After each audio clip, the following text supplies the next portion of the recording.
wabarakatuh. Selamat siang semuanya. Perkenalkan, saya Anggi Silvana dari kelas 2A Keperawatan Poltekkes Kemenkes Tanjung Pinang. Nah, saat ini saya akan membuat video tentang miopi atau rabun jauh pada remaja.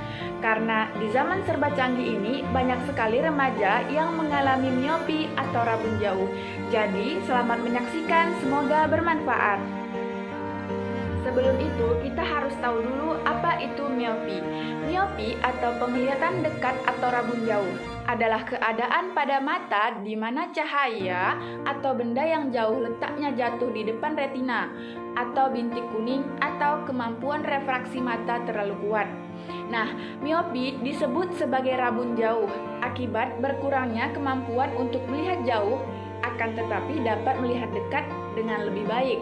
Nah, secara fisiologis, sinar yang difokuskan pada retina terlalu kuat, sehingga membentuk bayangan kabur atau tidak jelas pada makula lutea. Nah, itu tadi merupakan pendapat dari Ilyas pada tahun 2006. Nah, penyebabnya antara lain, yang pertama, kekurangan zat kimia, yaitu kekurangan kalsium dan kekurangan vitamin. Yang kedua, faktor keturunan, dengan cara penurunan genetik yang penetrasi tidak beraturan. Yang ketiga, terlalu suka baca jarak dekat yang terlalu banyak pencahayaan yang ekstra kuat dan lama. Nah, contohnya kita berlama-lama di depan komputer, TV, atau terlalu lama bermain game. Yang keempat yaitu kurangnya faktor atau aktivitas jarak jauh terutama olahraga atau aktivitas fisik di luar rumah. Nah, kurang kemampuan mata tersebut untuk berakomodasi pada saat melihat benda atau objek pada jarak jauh atau tertentu. Selanjutnya adalah alergi. Dan yang terakhir adalah penyakit mata tertentu seperti bentuk kornea kerucut, bisul di kelopak mata, pasca operasi atau pasca trauma atau kecelakaan.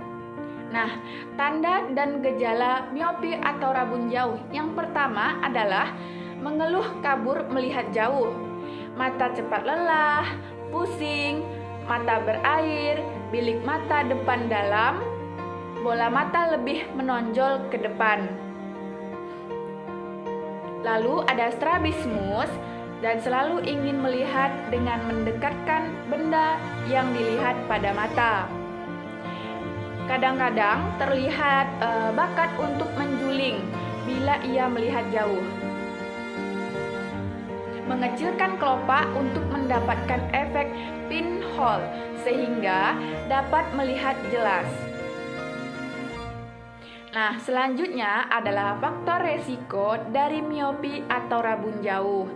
Nah, contohnya faktor resiko ini adalah yang pertama, pemeriksaan mata harus bisa dilakukan dini dan seluas mungkin.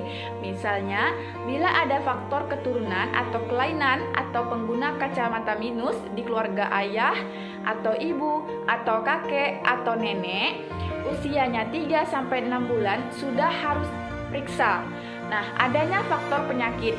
Yang pertama, glaukoma, gangguan pada tekanan mata disertai adanya kelainan pada saraf mata, yaitu nervus opticus.